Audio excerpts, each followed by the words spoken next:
Bonjour YouTube, c'est encore une catastrophe. Je pensais pas que j'aurais besoin d'enregistrer une deuxième vidéo dans la même journée, mais apparemment, c'est la folie.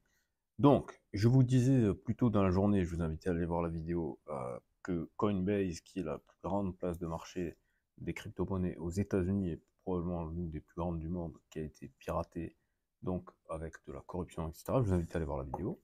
Là, c'est carrément la fille de Pierre Noisa qui est le créateur de la plateforme Paymium, Paymium qui est une plateforme qui existe peut-être depuis aussi longtemps que Coinbase, ou peut-être un petit peu après, parce que c'est vraiment l'une des premières au monde, hein, c'était un des premiers à créer une plateforme d'échange pour acheter des crypto-monnaies. Pierre Noisa, c'est un ingénieur français qui a écrit des livres, qui est un des premiers bitcoiners à avoir vulgariser comment ça marche Bitcoin, comment s'en procurer, etc.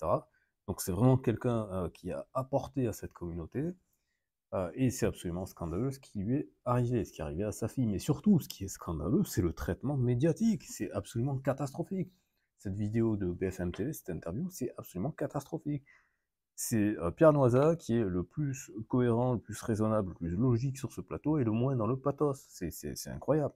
Sa fille a été agressée, ils ont tenté de la kidnapper. Heureusement, son mari s'est battu comme un diable pour la défendre, et des voisins sont venus les aider, dont un des voisins qui a balancé un extincteur, ce qui a repoussé les attaquants. Mais ce qui est très intéressant, et c'est encore une fois là qu'on voit que Pierre Noza, c'est quelqu'un qui non seulement qui est intelligent, non seulement qui est raisonnable, et non seulement qui sait gérer ses émotions. Je vous jure, cette interview est absolument hallucinante. Comme les journalistes essayent vraiment de forcer sur le pathos, etc., ils ne le laissent pas parler, ils ne le laissent pas déployer son discours, alors qu'il dit des choses qui sont extrêmement intéressantes et qu'il faut entendre. Premièrement, il explique qu'il y a un problème de laxisme. Et ça, il a raison, le laxisme de la justice, les criminels ne sont pas suffisamment punis. C'est d'ailleurs aussi pour ça qu'il se permet de faire ce genre de choses. Il explique également que, ben oui, il y a des pays où on a vu des actions concrètes, comme le Salvador, avec Nayib Bukele, qui a mis sous les verrous les criminels, et la criminalité qui a drastiquement baissé. Et vous l'avez vu, dans une vidéo précédente, j'avais montré les statistiques, ça marche. C'est quand on met les criminels en prison, ben, ils font plus les malins, tout simplement. Et aussi, eh ben, quand on arrête la monnaie de singe, c'est-à-dire lorsque on instaure le Bitcoin comme monnaie légale. C'est ce qui se passe aussi au Salvador, parce que c'est lié, hein, c'est lié, c'est lié. Pourquoi est-ce que les gens s'attaquent aux gens de la crypto-monnaie? Parce qu'il y a une inégalité dans la répartition des richesses, parce que eh ben, les gens ils se disent, à juste titre, que les gens qui travaillent dans la crypto-monnaie, ben, ils ont du vrai argent. Contrairement à l'euro. L'euro ne vaut plus rien. L'euro ne vaut plus rien. Ah, et c'est valable pour le dollar, hein. Le dollar ne vaut plus rien non plus. Alors que le bitcoin ne s'est jamais porté aussi bien. Donc les journalistes essaient de faire croire que les criminels ils attaquent les gens qui ont des crypto-monnaies parce que c'est un moyen de s'échapper, etc. Mais non, non, non, c'est pas du tout ça. C'est pas du tout ça. D'ailleurs, Pierre Noisy, il le dit très bien. Il dit, si vous volez des cryptos, c'est ultra traçable, ce sera encore plus facile de retrouver les personnes. Donc non, c'est beaucoup plus pratique pour les criminels et les voleurs d'utiliser du cash que d'utiliser des cryptos. Donc non, non, non. Surtout en plus, sur des plateformes qui sont ultra régulées comme Paymium, où ils n'ont aucune crypto anonyme, d'accord? Parce que les cryptos comme Monero et Zcash sont interdites maintenant en Europe. Donc Bitcoin, ce n'est pas anonyme. Donc comme il l'a déjà très bien dit, les gens qui voleraient du Bitcoin, ben, ils se feraient tracer très facilement, et la police pourrait les arrêter. C'est ce qui est arrivé d'ailleurs à Ross Ulbricht en 2013 avec la plateforme Silk Road.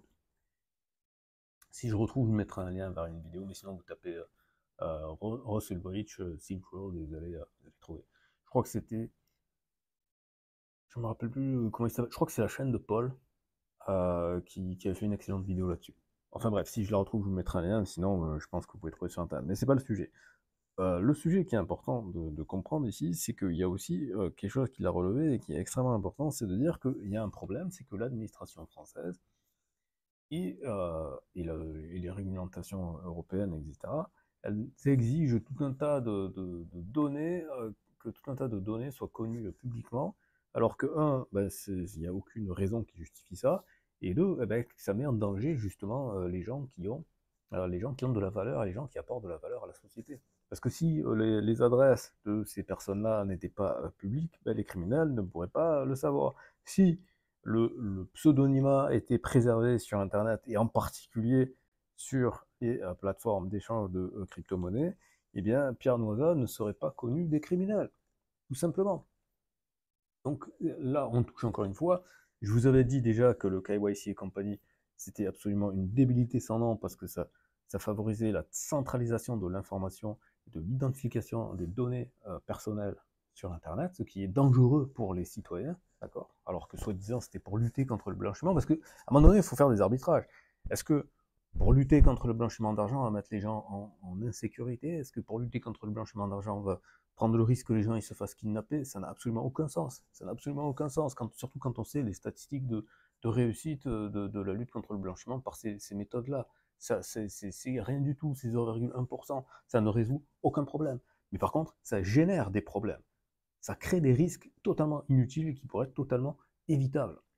Le pseudonymat sur Internet est indispensable. Et l'univers de la crypto-monnaie, dans crypto, il y a crypto, d'accord? Crypto, ça veut dire donc chiffrer, donc ça veut dire masquer les informations, pour protéger les informations. Donc en fait, c'est dans l'intérêt de tous les citoyens de revenir au pseudonymat et que les gens puissent utiliser les cryptos, parce que les cryptos, c'est censé être, Bitcoin à la base, censé être l'équivalent du cash, mais en version numérique. Et le cash, quand vous faites des transactions, vous allez chez le marchand de journaux, vous allez à la boulangerie, à la boucherie, etc. Heureusement qu'on ne vous demande pas une pièce d'identité à chaque fois que vous voulez faire une transaction. D'accord? Ben voilà, ben ça devrait être pareil. Donc, non, ça ne favorise pas les activités criminelles. La preuve en est. La preuve en est, il n'y a jamais eu autant de contrôle, autant de KYC et compagnie. Et là, on se retrouve avec des plateformes qui se font hacker les données. Et on se retrouve avec des gens qui se font kidnapper, menacer physiquement. C'est totalement aberrant. C'est totalement absurde. Donc voilà, donc c'était le coup de gueule que j'avais envie de porter. Grosse force à Pierre Noisa, grosse force à lui, qui est tout à fait digne, cohérent, et qui est le seul à avoir un propos intelligent sur ce plateau, c'est quand même assez hallucinant. Grosse force également à ceux qui ont, les voisins qui ont aidé sa fille et compagnie. Mais voilà, le problème de fond, c'est qu'il y a une inégalité intrinsèque qui est en partie due à la monnaie de singe, qui est la monnaie légale dans la zone euro actuellement, et qui est problématique, d'accord, et qui est due également, évidemment, au laxisme de la justice face aux criminels. Mais mettre la focale que sur la partie laxisme de la justice, c'est se tromper du problème. Parce que le problème, évidemment, c'est un problème que les gens ils attaquent, mais le problème fondamental, c'est qu'il y a une inégalité fondamentale de la répartition de la richesse, et surtout, que cette inégalité, elle est aussi due au fait qu'il y a eu des choix politiques qui ont été faits contre les crypto-monnaies, alors que les crypto-monnaies sont un outil d'amélioration des conditions matérielles d'existence de la majorité des gens, la majorité de ces utilisateurs, et qui sont aussi un vecteur d'augmentation du niveau de connaissance économique et financière de ces utilisateurs, de responsabilisation de la population et de répartition beaucoup plus équitable de la richesse produite par l'essentiel des gens qui travaillent dans ce pays. Voilà, donc c'est vraiment, c'est pas un truc à prendre à la légère, c'est pas une solution miracle, non, c'est une solution qui apporte énormément, qui résout énormément de problèmes dans les différentes strates de la société. Mais pour ça, il faut que les politiciens ils admettent qu'ils n'y connaissent rien et qu'ils écoutent plus les gens qui s'y connaissent, comme Pierre Noisa, qui travaille dans l'ombre depuis de nombreuses années, et voilà ce que ça lui a rapporté. Alors qu'il aurait pu, s'il avait uniquement poursuivi son intérêt privé, personnel, il se serait cassé à Dubaï, il serait cassé à Malte, je ne sais dans quel pays, etc. Il aurait une vie beaucoup plus tranquille. Donc la France devrait lui déjà lui faire preuve de reconnaissance, et deux, devrait fermer sa gueule et lui ouvrir un poste au ministère de la Finance et de l'Économie, ou au ministère de la Recherche et de l'Innovation. Sérieusement. Voilà, donc abonnez-vous, partagez cette vidéo, et comme vous pouvez le voir, il était passé sur la chaîne de celui qui a créé la société Bitstack. Vous avez un lien dans la description de cette vidéo pour pouvoir vous procurer vos premiers bitcoins chez Bitstack. Mais avant ça, il faut que vous vous assuriez que vous ayez une banque qui soit crypto-friendly. Et vous avez deux liens, un lien vers N26 et un lien vers Revolut, qui sont deux banques crypto-friendly qui vous permettront de mettre ça en place le plus rapidement possible. Ensuite, comme je l'ai indiqué dans la vidéo concernant Coinbase, créez-vous votre wallet personnel, votre portefeuille personnel pour rapatrier vos fonds et ne pas être à la merci des plateformes centralisées. Voilà, c'est tout pour cette vidéo et à très bientôt pour une prochaine vidéo et je l'espère cette fois pour des meilleures nouvelles.